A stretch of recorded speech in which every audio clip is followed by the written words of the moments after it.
అందరికీ నమస్కారం అండి. నా పేరు అరవింద్.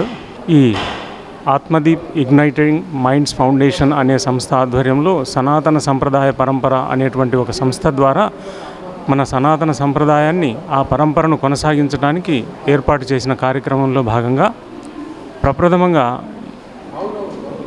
పోయిన కార్తీక మాసం పౌర్ణమి రోజు చండీ హోమం చేయాలని తలపెట్టి ఆ కార్యక్రమాన్ని దిగ్విజయంగా, నిర్విఘ్నంగా కొనసాగిస్తూ వచ్చాము. ఇది 8వ పౌర్ణమి చండీ హోమం చేయడం జరిగింది. ఈ నేపథ్యంలో ఒక చిన్న ప్రస్తావన చేయాలి.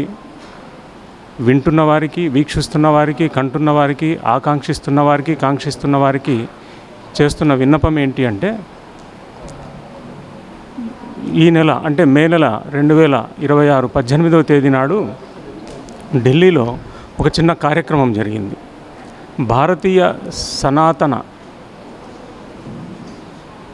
సంత్ మహాపరిషద్ అనేటువంటి ఒక సంస్థ ద్వారా ఆ కార్యక్రమాన్ని నిర్వహించారు. ఆ కార్యక్రమంలో దేశంలోని ప్రముఖమైన పీఠాధిపతులతో పాటు విదేశాలలో కూడా ఉన్నటువంటి పీఠాధిపతులు, అంటే అక్కడ విదేశాలలో పీఠాధిపతులు ఉన్నారు అన్న సమాచారం మాకు తెలియదు ఇప్పటి వరకు. అక్కడికి వెళ్ళి చూసిన తర్వాత తెలిసింది. అక్కడికి వచ్చినటువంటి విదేశీ పీఠాధిపతులలో ముఖ్యులు Vietnam, Malaysia, Sri Lanka, Nepal, Tibet, Malaysia, Russia, Germany, ఈ దేశాలతో పాటు మరికొన్ని దేశాల వారు కూడా వచ్చారు. అక్కడ జరిగిన అంశంలో ప్రముఖంగా చర్చించిన అంశం ఏంటి అంటే, హిందూ ధర్మాన్ని ఇంకా ముందుకు ఎలా తీసుకెళ్ళాలి అన్న దాని మీద 500 మంది పీఠాధిపతులు ఒకసారి అక్కడ కూర్చొని చర్చించడం జరిగింది. అది ఉదయం నుంచి సాయంకాలం వరకు జరిగింది. మహారాష్ట్ర నుంచి వచ్చినటువంటి ఒక్క పీఠాధిపతి ఒక సూక్ష్మమైనటువంటి అంశాన్ని ప్రస్తావించారు. అసలు హిందూ ధర్మంలో ఎందుకు ఈ అసమానతలు ఉన్నాయి అన్న దాని గురించి సుదీర్ఘమైన చర్చ జరుగుతున్న నేపథ్యంలో రకరకాల అంశాలతో పాటుగా వారు ఈ వివక్ష, అస్పృశ్యత అనేటువంటి అంశాలను కూడా ప్రస్తావించడం జరిగింది.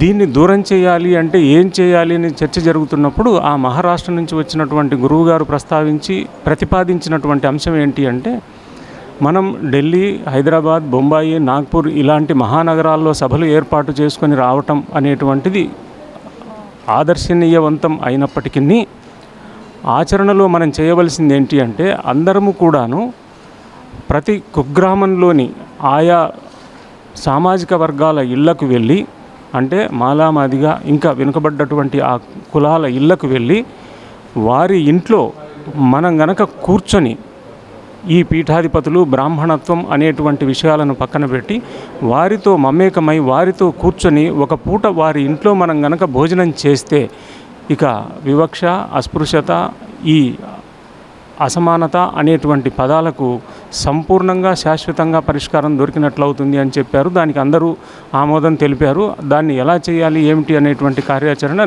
తదుపరి బెంగళూరులో చేపడుతున్నారు. ఈ విషయాన్ని మనందరం కూడా దృష్టిలో ఉంచుకొని, మనలో ఏదైనా ఇబ్బందికరమైన భావాలు, భావజాలం ఉంటే దాన్ని తొలగించుకొని అందరం ఆ దిశగా ముందుకు అడుగులు వేసి మన ధర్మాన్ని, విశ్వంలో హిందూ ధర్మంకున్న గొప్ప ప్రశస్తత మరే ధర్మానికి లేదు అని ప్రముఖంగా గుర్తించినటువంటి మొట్టమొదటి వ్యక్తి నాకు తెలిసి గౌతమ్ బుద్ధుడు, ఆ తర్వాత సంత్ కబీర్ దాస్, ఆ తర్వాత జ్యోతిరావు ఫూలే. వీళ్ళు ముగ్గురు నా గురువులని చెప్పినటువంటి అంబేద్కర్ గారు.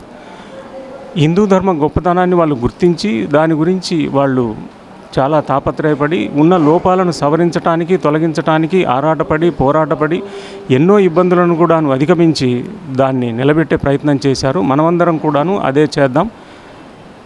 సర్వే జన సుఖినో భవంతు. స్వస్తి.